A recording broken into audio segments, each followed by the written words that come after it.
asking. About being whether it's the power of now or, you see it now floating around,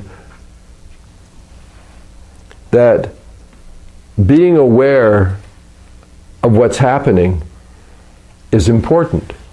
And in neuroplastic theory and application, it's recognized that there's so much stimulation going on. So much. In communication theory, it's mostly called noise. There's so much meaningless chatter going on that most of everything we disregard. It's meaningless. And the brain likes to make sense of nonsense. It really, that's the thing that it wants. It wants things to make sense, because most of the stimulation is nonsense. Like right now, I'd like you to sense your left big toe. You probably weren't aware of your left big toe until I just said, pay attention to your left big toe. Now, that's only one of, I'll make this up, 1 trillion signals that are happening right now. Pay attention to the sound of people moving in the room right now.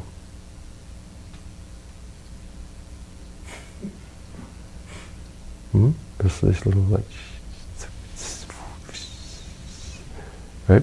How about pay attention to your breathing in your nose, in your left nostril?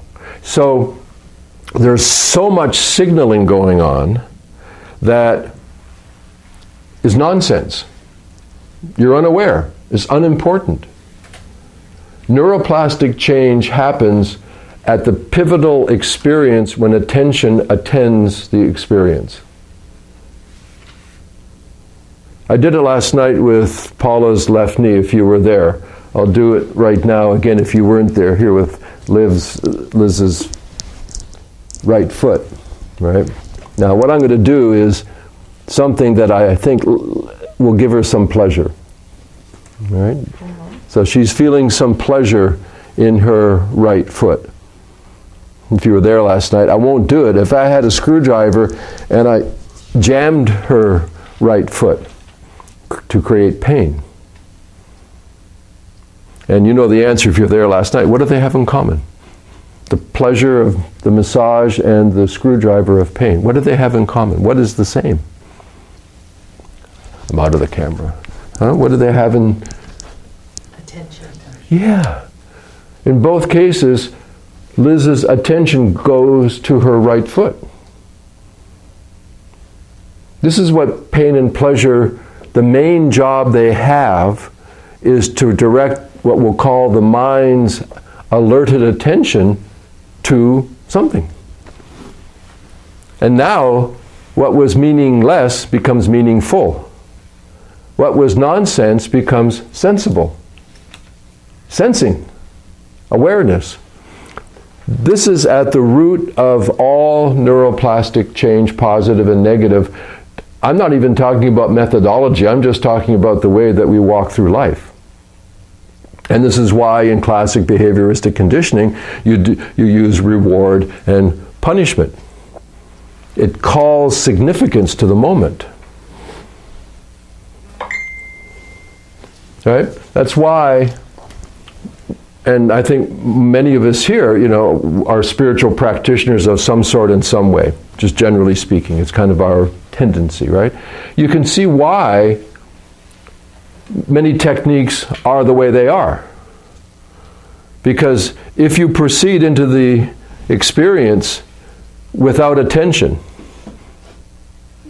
if you're not aware, if you're not listening, if you're not present, whatever, the brain just disregards that as more of that, what Merzenich calls meaningless chatter, just noise. So this is one of the tricks. I mean, if it all ended right now and you all went away and I went away and there was nothing about the neurolight or anything, it's about neuroplasticity, just this one thing. Notice where you put your attention. Notice right now even what ideas seem significant to you and what other ideas just kind of slide by into the garbage bin of stuff. So this is the thing about neuroplasticity that is so extraordinary, is that it's happening all the time. You can't stop it. You can't, even if you wanted to, you can't stop it. Because you would have to have no awareness or any attention of any experience. Well, you do. You do right now, right? What's the temperature like in the room? Do you feel like you're overdressed, underdressed? You want to take your scarf off? You know? Anybody have any place itchy? Huh? You feel itchy? Any place in your body itchy? Why don't you scratch a little bit? Okay, anybody else you feel itchy? Any place? I feel a little bit itchy right here. Okay. It's fascinating the way that now that you know that, how you work with yourself or how you work with somebody in neuroplasticity involves alerted attention, that you alert them to whatever. Touch is one of the biggies. You know? In neuroplasticity, there are 3 avenues. And I say that there are 3 because they're subdivided in terms of methodology. It's false to think that they are separate in the organism. They're always the same, always together. We like to separate things, analyze them as though they're separate, and then try to reconnect them. How you move, your mental activity, which is a combination of thought and emotional states, and sensations, the sensory. Movements, mental, and sensory. Those are the 3 avenues, the 3 mediums to discuss things with your brain. Is it getting stuffy? Do you want some more fresh air in here? Because we have the heaters on. I think we can turn the heaters off now. There's our 2. Yeah, watch your cable.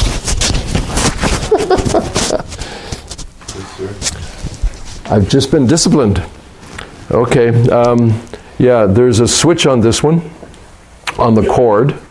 The white thing on the wall has a switch. The radio? The white thing on the wall has a switch, and those 2 just have buttons. Click, click. And the restroom is back there. Let's leave the door open for a little bit, just to get a little bit of air, because I think it's going to be a pleasant temperature. It was really chilly in here in the morning, so I turned them on to take the chill out. Okay, so movement, mental, and sensory. Actually, all 3 happen at the same time all the time, although one could be more dominant than the other. In neuroplasticity, as an approach to wellness, as well as an aspect of conventional medicine, most of the attention has been going to the mental or the cognitive. So, you know, different mind games, different puzzles, different things you do, watch this, choose that. Some of the most exciting work that I've seen is now the new generation of video games and virtual reality processes. Some of them, I mean, very exotic. I mean, this is only, you know, large institutions are doing this academically and also is essentially for profit. But it's the idea that you can get real time, almost real time, as about of a third of a second delay on like functional MRI processes. The head is all geared and wired, and the person is doing something, and based on their skill response, let's say it's coordination, agility, which we'll talk about later, they actually get real-time feedback, so the program is adjusting to them as they do it. And the neuroplastic skill acquisition is like just shooting up.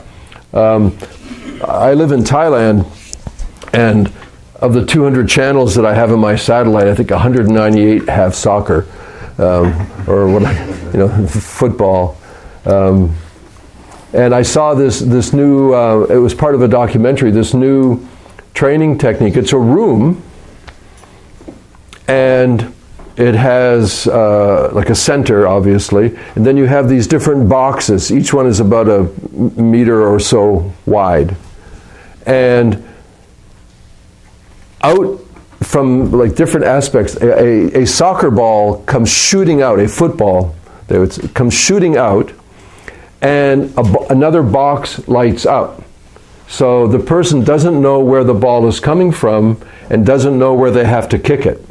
So out comes a ball, at the same time a box lights up, and they have to take that ball and kick it into that box.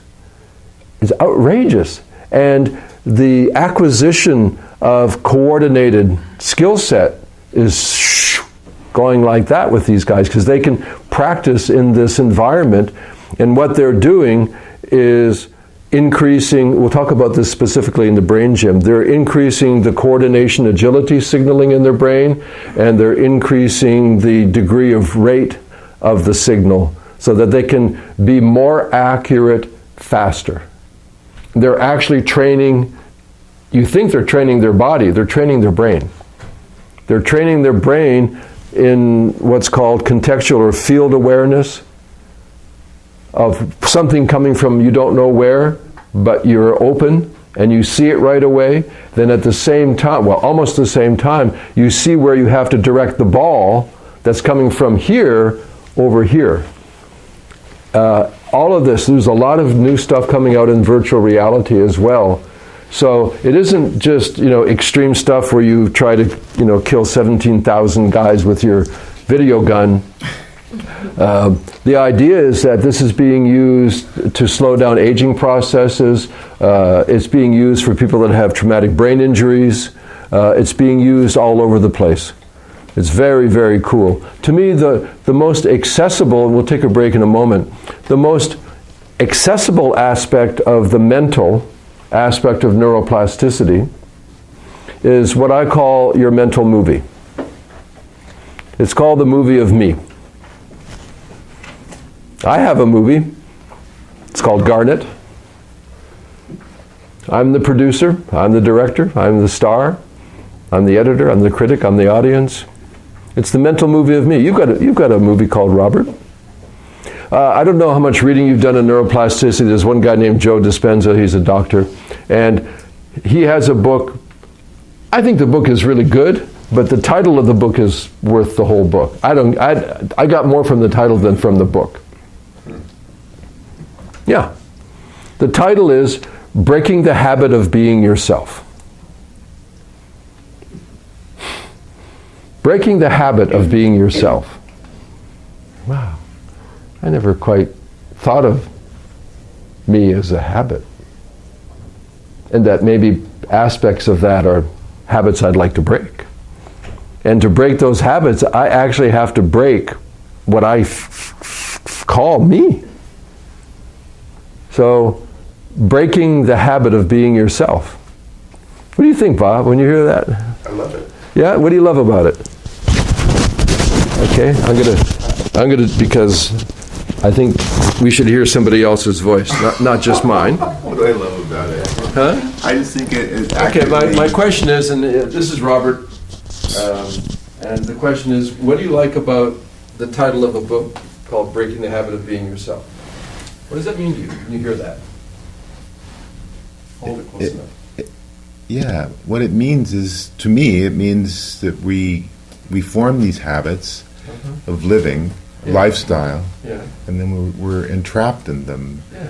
And that we have the ability to go beyond or discover new things, but it's a habit that so encases us that It's called me.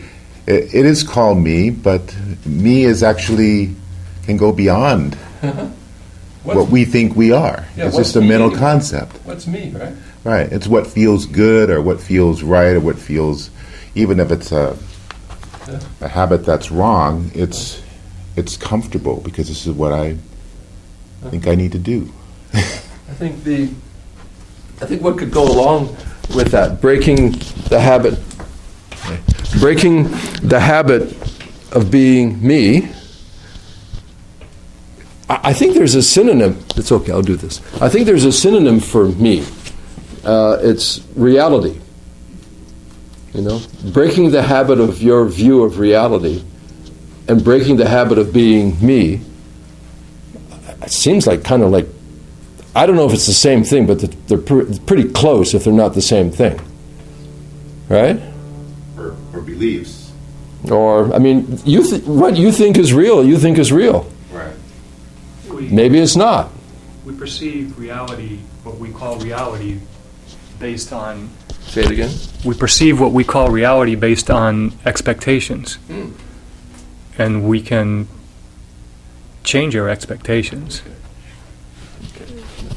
And the thing about this is that this philosophy is not new. It's maybe expressed a little differently. What's new is this is not just a psychological process.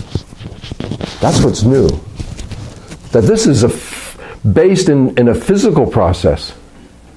You can change your mind. You think it's all about psychology. Oh, it's just in your head, meaning you just think it.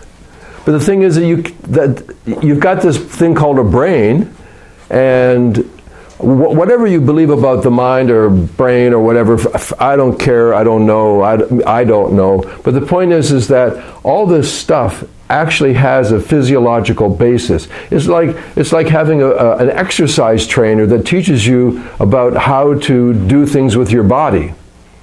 Whether it's a yoga teacher or qigong teacher or weight or aerobics or whatever, they say, oh no, if you do this, it's like this. If you do, it's not just a belief.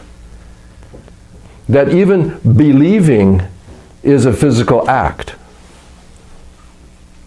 That you can shine certain kinds of machines into the head right now, and you can just watch the brain change with thought. I gave the example. I'll give it again. It's a good one. There's a lot of research. The research is just overwhelming. Go to at least my website, theneuralite.com, and look at the videos there. There are 4 videos about neuroplasticity. If you don't believe me, just listen to those. But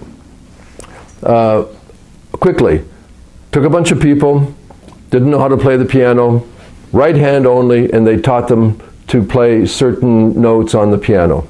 And they practiced that every day for a certain number of hours, a certain number of days, and they tracked the whole thing with functional MRIs and BOLD studies and EEG.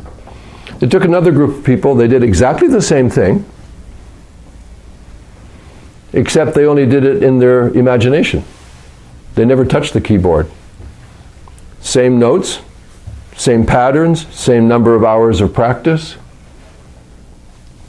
Brain scanning, functional MRI, 98% the same patterns.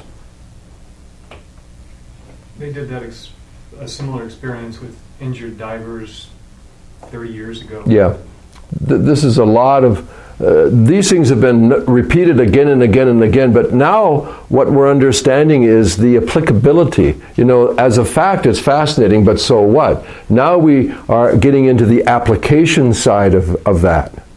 The application side. And that's the big deal. That's really the big deal, is making use of it practically. It's fascinating theoretically, but making use of it, yes. When I was doing the drug research work a long time ago, Yes. one of the things that we found with when the clients would detox and be going through sober living was that if we didn't take them out into the real world and retrain them how to actually do all their daily activities, integrate with their friends, go shopping, go to a restaurant, everything else off drugs, that the ones that chose to do that and integrate slowly into a regular lifestyle without drug addiction were highly more successful in not coming back to rehab. And the ones that chose to not do that wouldn't be able to cope without the drugs when they were released back into society. Yeah, so, okay. I think this is, it's been about an hour that I've been speaking. And let's say this is good enough for an introduction, the theory of a complex adaptive system and why the Neurolite has three components: self-organization, energy requirements, connection requirements, and the fact of neuroplasticity, that there is no process in the brain that cannot be reversed. That's the position now of the leading and the best neuroscientists on a practical level. There is no function that cannot be reversed. The degree to which it can be reversed is conditional, but the fact is that any one of them and all of them are reversible. That's Robert Merznick, who is the pope of neuroplasticity. That's his position at this point. Question? I'm just curious about your thoughts on the relationship between a repetition of an act and how it solidifies within the neuroplastic process and the changing of that. Is there a relation between how long you've been doing it and then if you're looking to change it? Yeah, about repetition and change and how long. We'll go into these issues certainly into depth as we go into Brain Food and Brain Gym later today. But I can say that you always have to consider the starting point.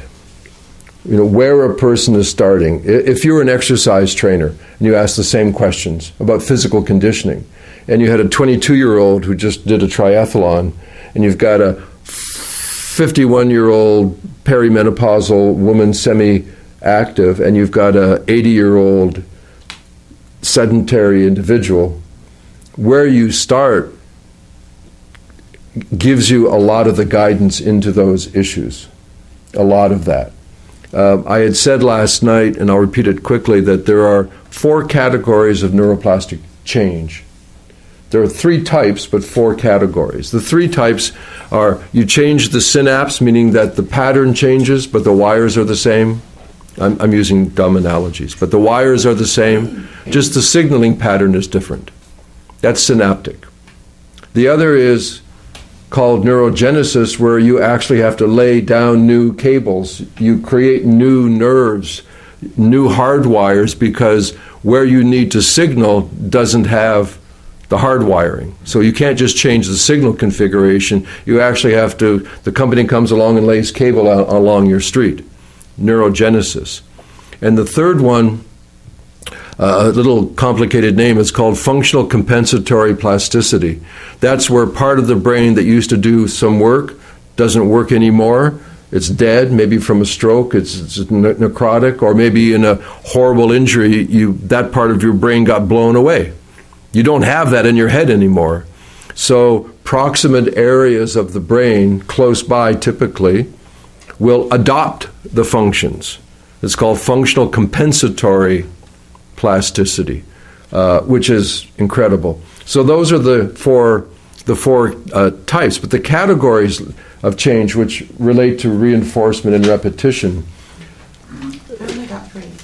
Yes, there are 3 types, but 4 categories. Okay. So now I'm going to give you the 4 categories.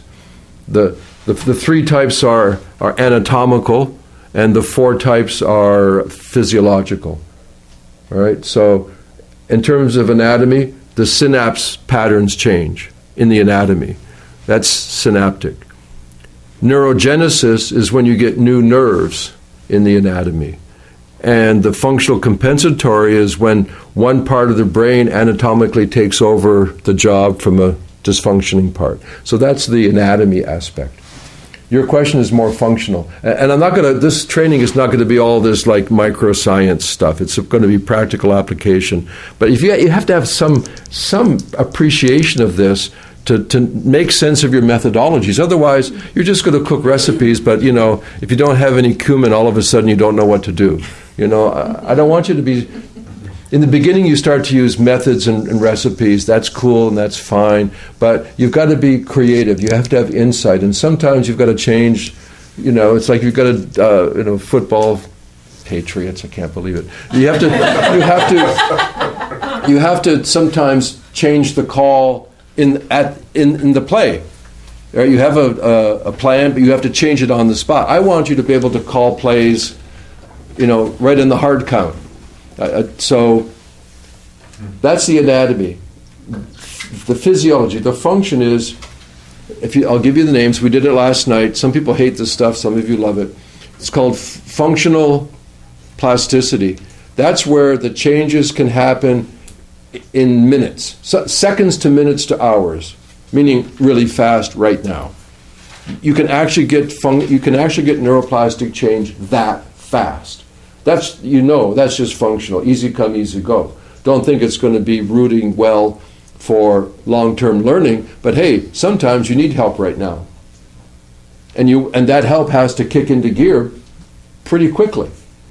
You can get that. Neuroplasticity has that capacity, as long as you have vitality, by the way. If you don't have enough energy, probability very low.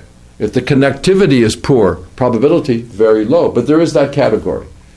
And that's like, wow. Within a couple of minutes after what you did, you feel a state change. Whew. The next one is called synaptic. First one is called functional plasticity. Second one is synaptic plasticity. That takes place over the course of days and weeks. Some number of days or a week or two, it takes that amount of time, and the evidence of the neuroplastic change starts to manifest.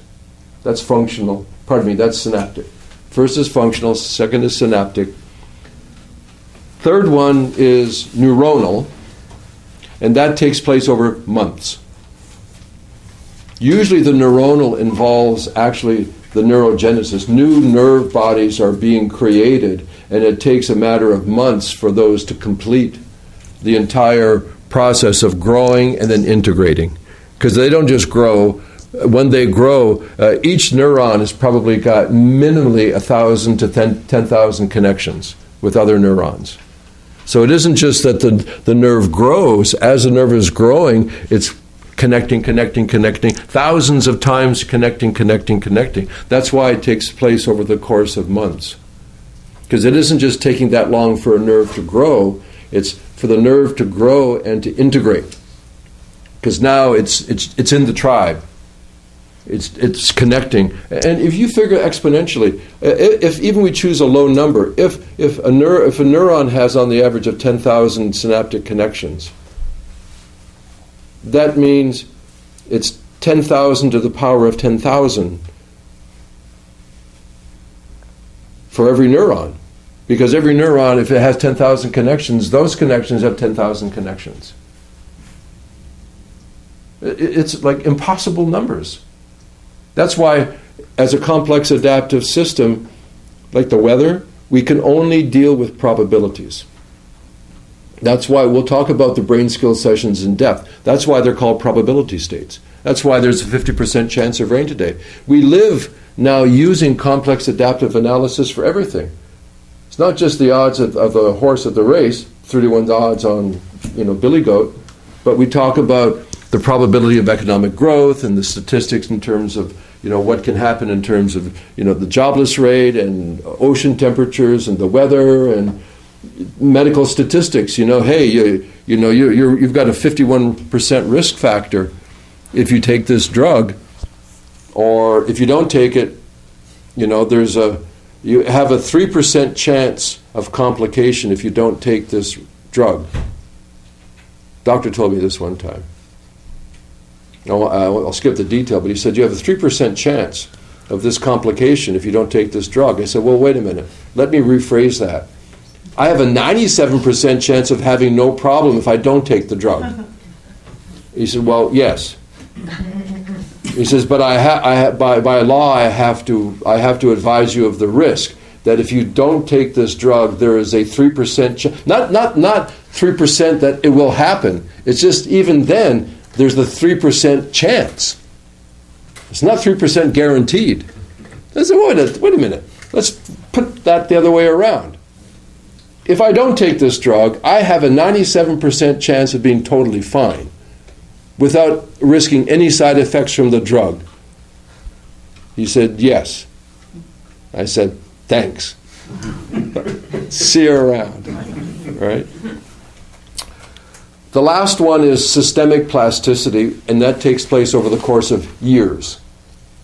So years obviously shows you that it's a fully integrated, system-wide shift in neuroplasticity.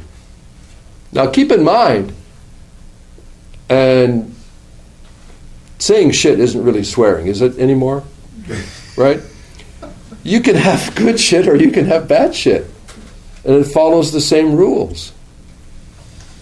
You can that quickly, in seconds to minutes, get yourself into trouble, or you can do it over the course of days and weeks or months or years.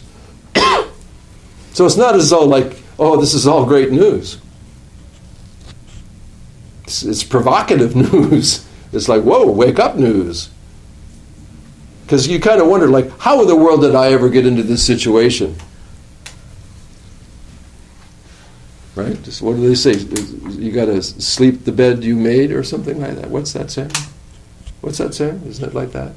Sleep in the bed that you made? Right. That's it. Something like that, right? Okay. Yeah, the one you brought. Okay. By my watch, it's 10:25. 15 for real, but don't go far. Come on back and we'll start up again. But get some fresh air, get some sunshine, shake your legs. Let's put this on pause, if you know how. Yeah. Thank you. I'll try and see if I can gauge. Okay, Debbie? Debbie knows. She's the